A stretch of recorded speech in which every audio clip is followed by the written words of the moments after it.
This video is for educational purposes only and is not a substitute for personalized medical advice. Please consult your doctor before making changes to your diabetes management plan.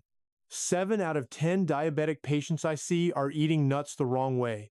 Not too many, not the wrong brand, the wrong timing, the wrong pairing, and that one gap is keeping their numbers higher than they need to be every single day. And the frustrating part? These are people who are trying, really trying. Here's what makes it worse. Eating the right nut at the wrong time can quietly work against you. And the nut most doctors are still telling diabetics to avoid? That is the one I reach for with my most difficult cases. I will explain exactly why before this video is done. I am Dr. Malik Jackson, endocrinologist, integrative medicine specialist, 28 years in clinical practice in Chicago. I have managed thousands of type 2 cases. I have watched intelligent, disciplined people do everything right and still watch their A1C refuse to move. By the end of this video, you will know exactly which 3 nuts, how much of each, and the one timing mistake that could be canceling out everything else you are already doing right. No vague advice, no grocery lists, just what I actually tell my patients and why it works. Before we start, drop a comment right now. Are you already eating nuts for your blood sugar? Or has no one actually sat down and told you which ones to choose? Let me start with Raymond, 61, retired engineer from Ohio. His fasting blood sugar was running high every single morning, even on days he ate nothing after 6 in the evening. His doctor was stumped. I was not, because I had seen this exact pattern dozens of times before, and the fix had nothing to do with his dinner. Raymond had done everything the pamphlet told him to do. Low-carb breakfast, daily 30-minute walks around the neighborhood. He had cut out juice, cut out white bread, stopped having dessert entirely. He told his wife it felt like he was living on cardboard and discipline. And every single morning, he would check his glucose before eating a single thing, and the number would still sit somewhere between 148 and 162. He came into my office on a Tuesday afternoon holding a notebook full of glucose readings, and he set it on my desk and said, "I feel like my body is running a different program than the one I think I am running." That sentence stopped me, because honestly, he was not wrong. What Raymond was experiencing has a name most patients have never heard. It is called the dawn phenomenon.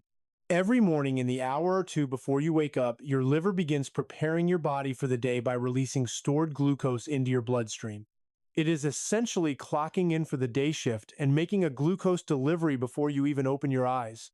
In a healthy metabolism, insulin responds immediately and clears that delivery within minutes. But in someone with insulin resistance, the clearance is slow.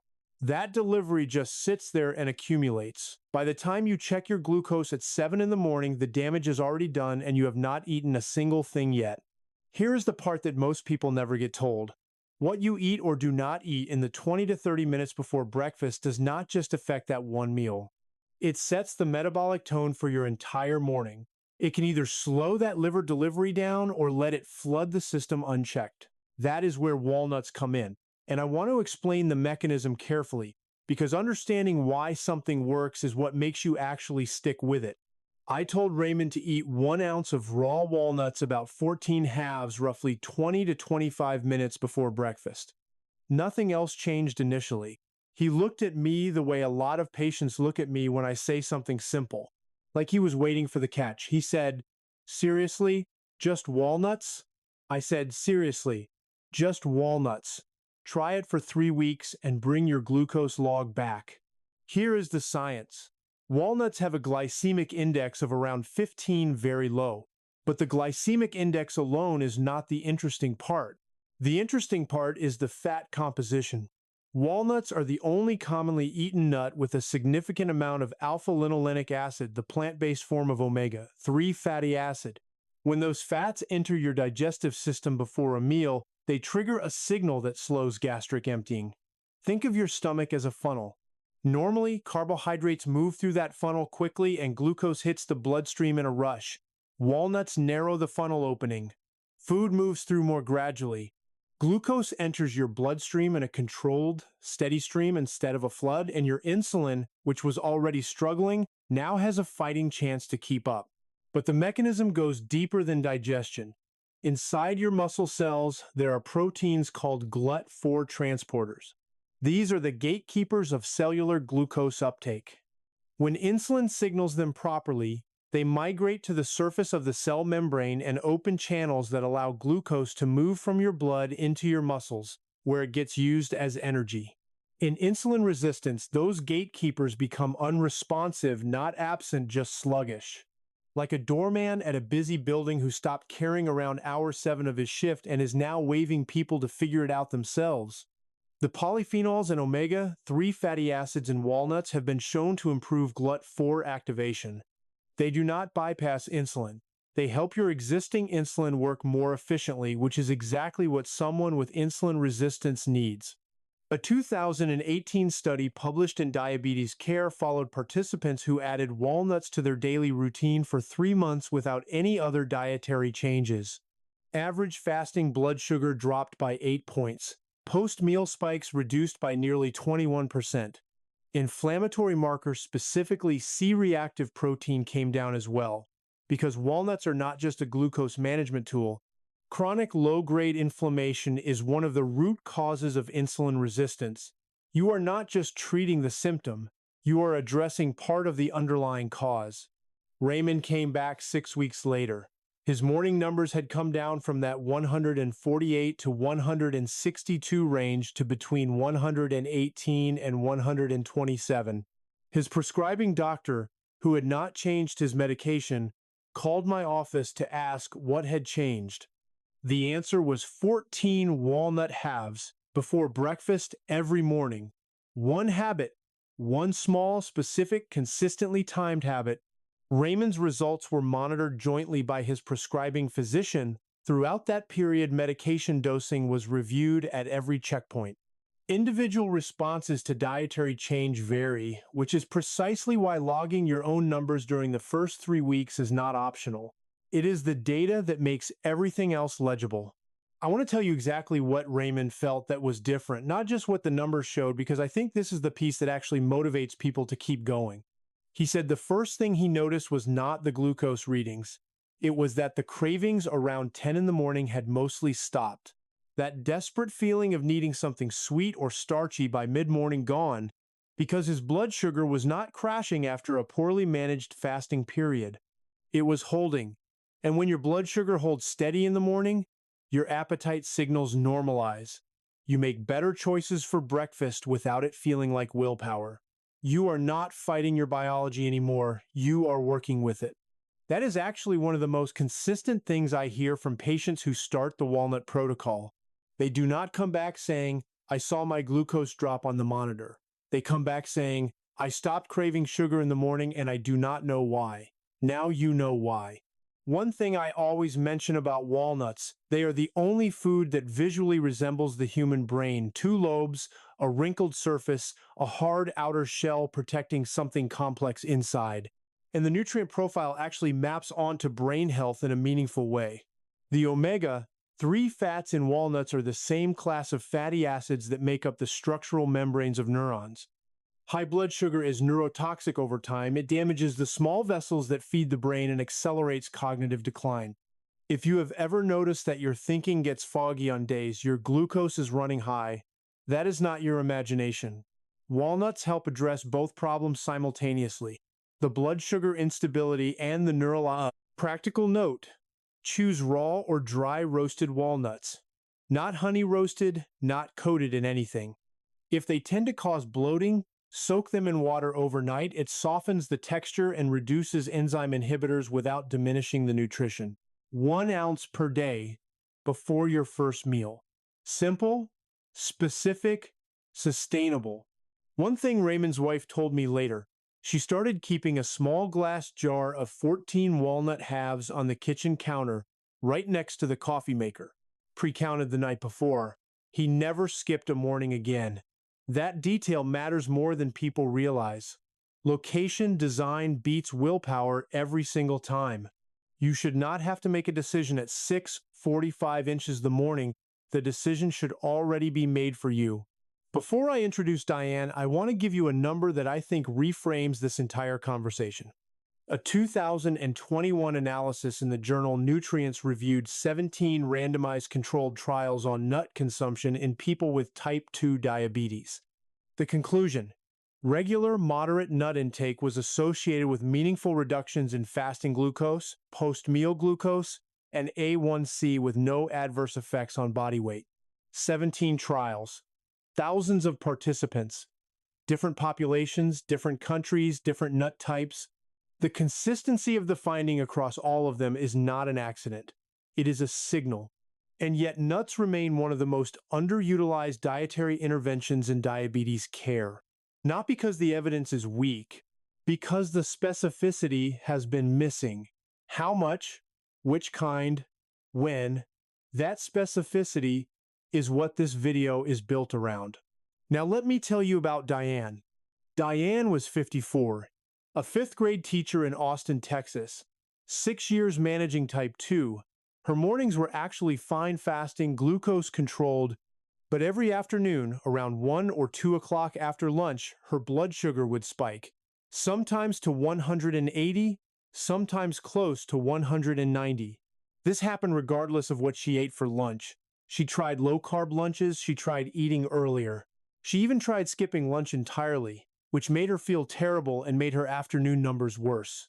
She told me, "It feels like my body is broken in a very specific time window. And the worst part is, I think about it all day. Before lunch, during lunch, checking my glucose after lunch. It is exhausting." Here is what was actually happening with Diane, and this is the most underappreciated insight in the entire field of diabetes management. Her problem was not the food she was eating at lunch. Her problem was in her gut. Your gut microbiome is not just a digestion machine. It is a signaling network. Hundreds of bacterial species living in your intestines are constantly sending chemical messages to your pancreas, your liver, your immune system, and your brain. They influence how much insulin your pancreas releases in response to a meal. They regulate how sensitive your liver is to that insulin. They modulate inflammation throughout your entire body. When the community is healthy and diverse, those signals are coherent and well-calibrated. When it has been disrupted by years of processed food, antibiotic use, chronic stress, or simply the gradual changes that come with aging, the signals become noisy and unreliable. Think of it this way. The gut microbiome is like the electrical wiring inside the walls of your house. You never see it, you almost never think about it. But when the wiring has gone bad, things start malfunctioning in ways that seem completely unrelated. The outlet in the kitchen stops working. The lights in the hallway flicker. The circuit breaker trips for no obvious reason. And no matter how many new appliances you buy, no matter how clean your diet becomes, nothing works right until you fix the actual wiring. Diane had compromised wiring. No amount of low-carb lunches was going to fix that. Pistachios are one of the most effective prebiotic foods I have found in the clinical literature. A prebiotic feeds the beneficial bacteria already in your gut, helping them grow and outcompete the inflammatory species, disrupting your glucose signaling. The specific fiber in pistachios feeds bacteria that produce short-chain fatty acids, particularly butyrate, which directly improve insulin sensitivity at the cellular level and reduce the gut inflammation that is blunting your post-meal glucose response. You are not just eating a snack, you are feeding a repair crew. A clinical trial published in the European Journal of Clinical Nutrition found that participants who ate pistachios before a carbohydrate-heavy meal reduced their post-meal glucose response by up to 20% compared to those who did not. The mechanical effect slowing glucose absorption in that specific meal shows up almost immediately. The deeper microbiome benefit builds over weeks and months. You get both, a short-term win and a long-term structural improvement. Now here's a number I want you to sit with.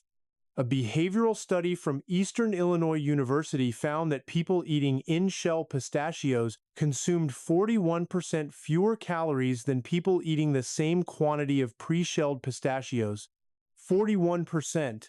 Not because the shelled ones tasted different, because the physical act of opening each shell slows the eating pace enough for satiety signals to catch up. Your brain needs about 12 to 15 minutes to register that you are getting full. Most people eat faster than that.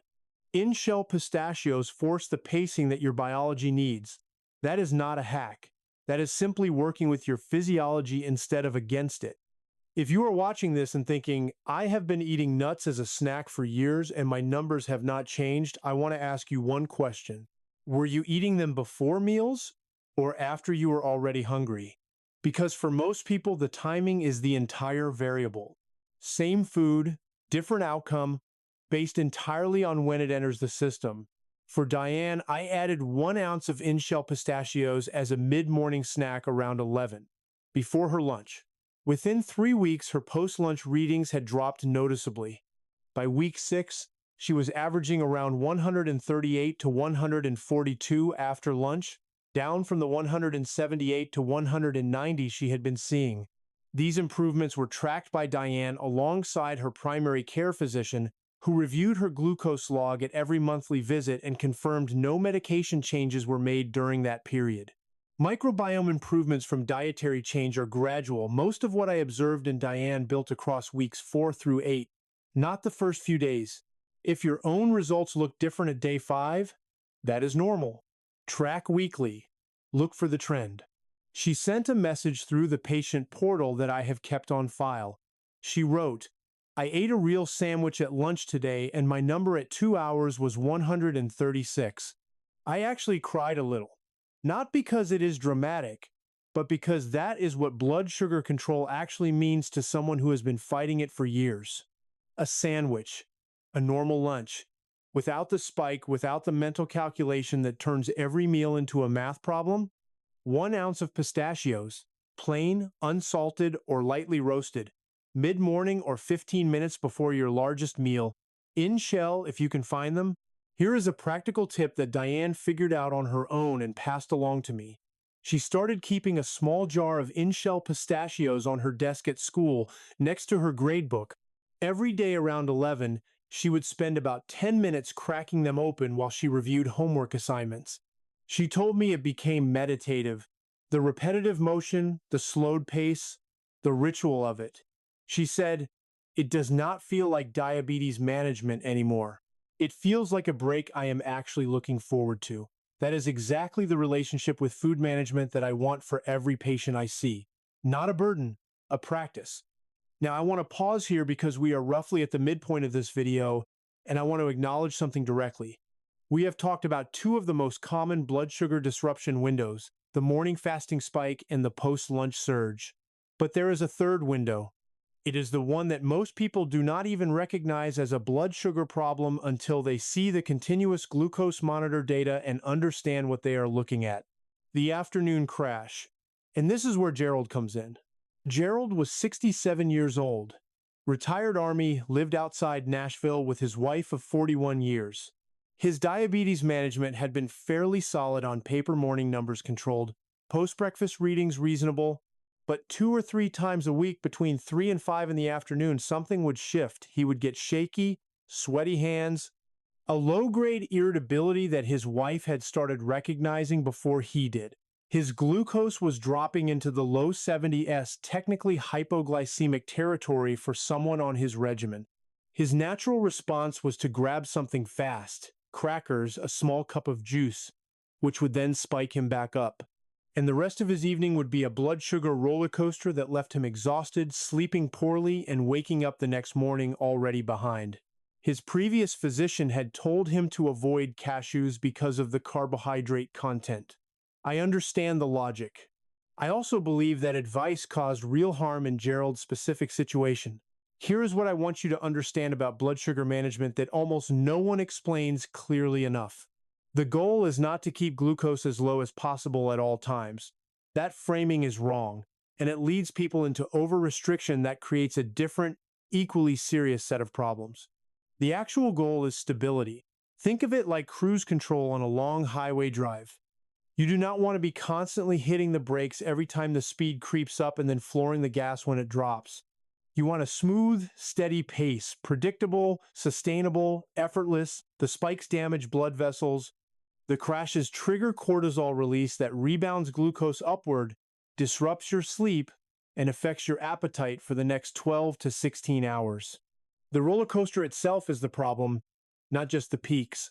Cashews are uniquely suited to preventing the afternoon trough because of how their macronutrients work together. 1 ounce, about 18 cashews, contains a small amount of natural carbohydrate alongside healthy monounsaturated fats and about 5 grams of protein. That specific combination creates what researchers call a blunted glycemic response. The carbohydrates are present, which is what prevents the crash, but they enter your bloodstream slowly because the fat and protein slow gastric emptying. Research published in the American Journal of Clinical Nutrition found that the fat-protein matrix in cashews reduces glucose absorption rate by nearly 30% compared to eating equivalent carbohydrates alone, the same energy absorbed at a fraction of the speed. Instead of a spike, a gradual sustained lift that carries you across the afternoon without the drop that was derailing Gerald every other day.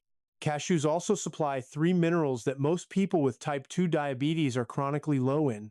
Magnesium, and this is the mineral I discuss more than almost any other in my practice, improves how efficiently your cells respond to insulin at the receptor level.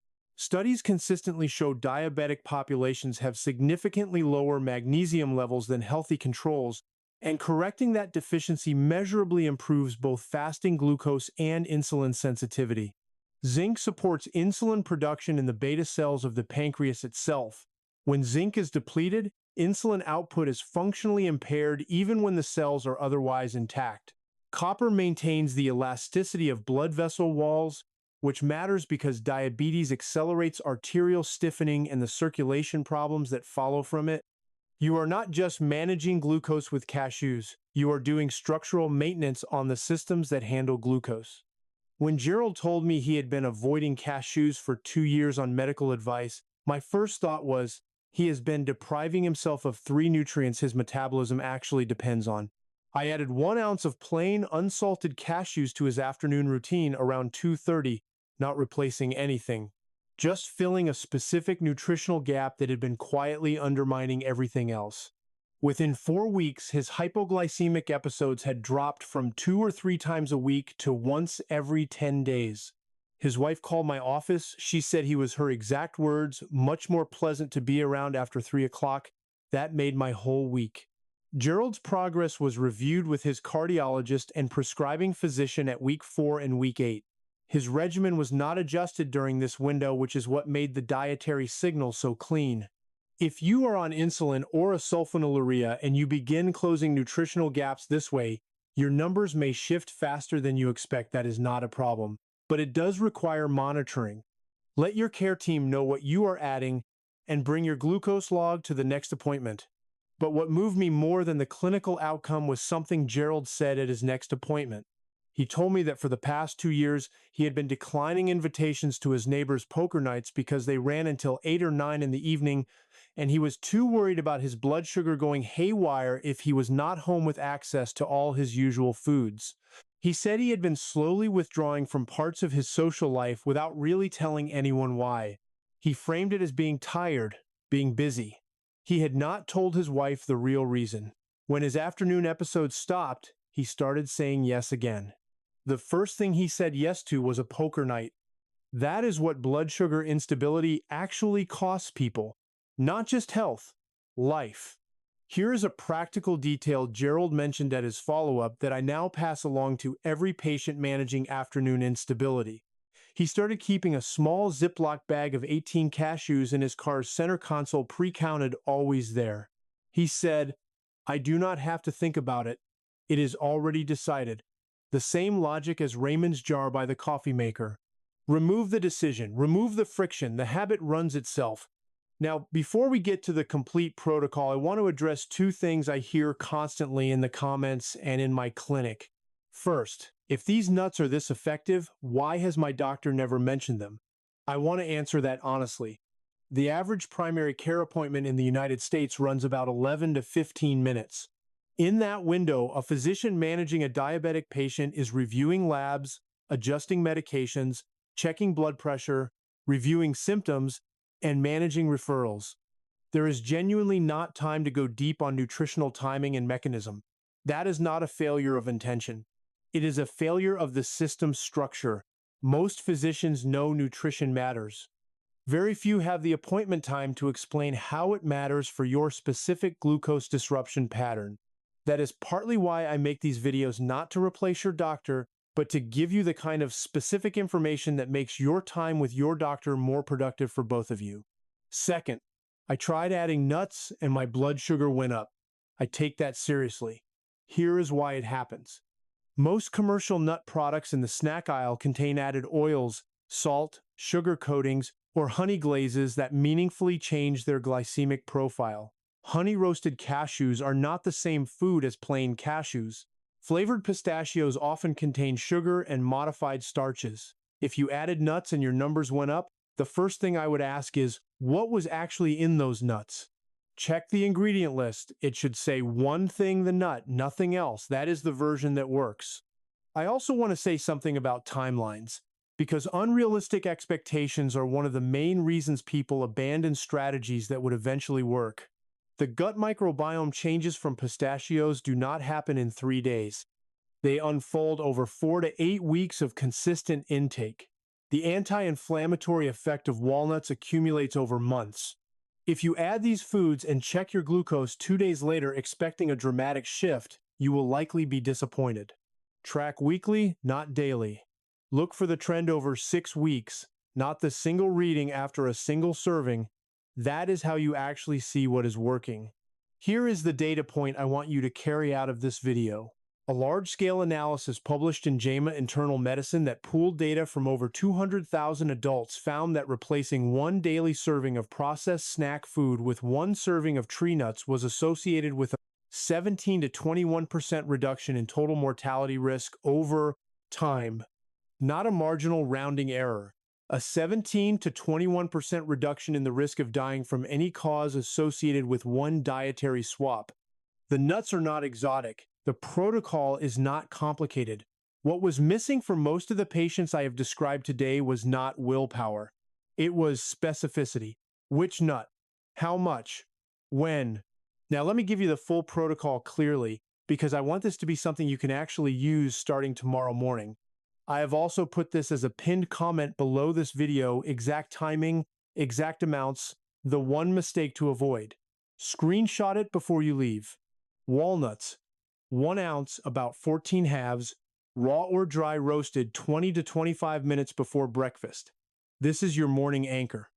It prepares your insulin response before the first carbohydrates of the day enter your system. Keep them pre-counted in a jar by your coffee maker. The decision should already be made before you wake up. Pistachios, 1 ounce, about 49 inches. Shell nuts, plain or lightly roasted, mid-morning or 15 minutes before your largest meal. This is your gut glucose intervention. The microbiome benefit builds progressively. Week 3 looks better than week 1. Month 2 better than month 1. In shell slows your pace and multiplies the benefit. Keep a small jar on your desk or counter somewhere. The 11 o'clock habit requires 0 effort. Cashews, 1 ounce, about 18 nuts, plain and unsalted, mid-afternoon around 2:30. This is your stability bridge. It prevents the afternoon drop that sends so many people into the evening on a roller coaster that steals their sleep and starts the next morning already compromised. Pre-count them into a small bag the night before in your car, on your desk, wherever 2:30 finds you. 3 nuts, 3 windows, 3 completely different mechanisms, none requiring a prescription. Important safety note: if you are on insulin or any glucose-lowering medication, improving insulin sensitivity through diet can shift your numbers more than you expect. That is not a problem, but it requires monitoring. Let your doctor know you are making these additions. Track your readings for the first 2 to 3 weeks. Bring those numbers to your next appointment. This is a complement to your treatment plan, not a replacement for it. Back to Raymond one final time. After Walnuts improved his fasting numbers in week 3, I added pistachios before his lunch in week 4 and cashews in the afternoon starting week 5. By his 3-month follow-up, his A1C had moved from 8.4 down to 7.1. His prescribing doctor reduced his metformin dose for the first time in 4 years. Raymond told me the thing he noticed most was not the A1C number. He said he stopped feeling like he was dragging himself through every afternoon. He started taking his grandkids to the park on weekday afternoons again. That is what stable blood sugar looks like in real life. Not a printout, the energy to show up for the people you love. I want to close with Gerald's second call to my office. About 7 weeks after we added Cashews to his afternoon routine, my nurse came to find me between patients. She said, "There is someone on hold. He does not have a problem. He just wants to tell you something." I picked up. Gerald told me that he and his wife had just driven to Memphis to visit their daughter's first road trip in almost 2 years because he had been too anxious about managing his glucose away from his routine. He said he packed his walnuts and cashews in a small bag in the center console. He said every time he checked his glucose on that drive, the number was right where he wanted it. He said it was the most relaxed he had felt in a car in as long as he could remember. He did not call to thank me for the medication management. He called because of a handful of nuts in the center console. That is the thing about small, consistent, well-timed changes. They do not announce themselves. They do not feel dramatic in the moment.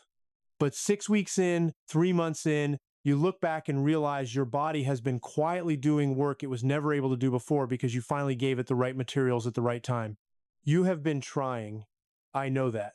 And trying with incomplete information is exhausting in a way that is genuinely hard to describe to someone who has not lived it. But now you have something more specific to work with. A real mechanism, a real timing, a real protocol that has worked for real people. Here is what I want you to carry out of today. Walnuts protect your morning, pistachios protect your midday, and cashews protect the hours when most people's control silently falls apart. That is not a grocery list. That is a strategy built on how your body actually works. And here is the one thing I want you to remember 6 months from now when you are tempted to overcomplicate this. Consistency with the simple right thing beats perfection with the complicated wrong thing every single time. Share this with someone in your life who is fighting the same battle. Not because it helps a channel, but because the person you are thinking of right now deserves to know this exists. Your health is not a problem to solve once. It is a system to understand over time with better information and the right support. If this gave you something real and usable, consider subscribing because next week I am covering the single most underestimated factor in blood sugar control. Something that happens every night while you sleep, that affects your morning numbers more than almost anything you eat, and that almost no one in this space is discussing clearly. You will not want to miss it. Results described in the patient's stories shared today are individual experiences and may vary. Patient names are pseudonyms. This content is educational in nature and does not constitute personalized medical advice. Please consult your healthcare provider before making changes to your diabetes management plan, particularly if you are on glucose-lowering medication or insulin.